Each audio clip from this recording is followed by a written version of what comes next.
Alone in the jungle, Sarah felt a sense of unease. She had always been adventurous, but this time she had gone too far.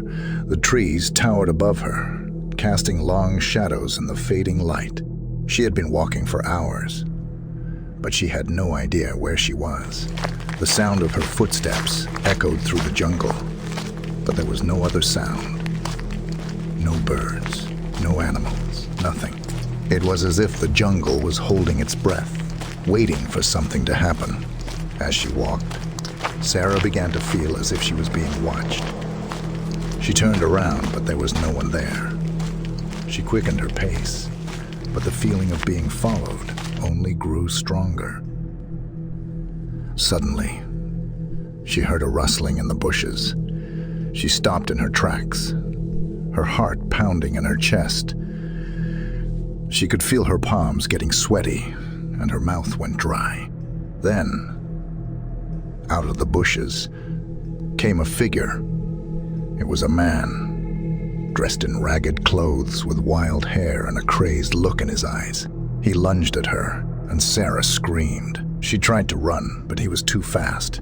He grabbed her by the arm, and she felt a sharp pain. She looked down and saw that he had a knife. Sarah struggled, but the man was too strong. He dragged her deeper into the jungle, and she knew that she was in trouble. She tried to scream, but he covered her mouth with his hand. She could smell the stench of his breath, and she knew that she was in the hands of a madman. As they walked, Sarah saw things that she could not explain. Strange creatures lurked in the shadows, and she could hear whispers in the wind. The jungle seemed to be alive, and it was not on her side. She knew that she had to escape, but she did not know how. Finally, after what seemed like hours, the man stopped. They were in a clearing, and Sarah could see a fire burning in the distance. She knew that this was her chance. She kicked the man in the shin, and he stumbled backwards. She ran as fast as she could, not looking back as she ran. Sarah could hear the man's footsteps behind her. She knew that he was gaining on her, but she did not stop. She ran until she could run no more, and then she collapsed on the ground. She could hear the man's laughter in the distance, and she knew that she was not safe. Sarah lay there, alone in the jungle, waiting for the end to come.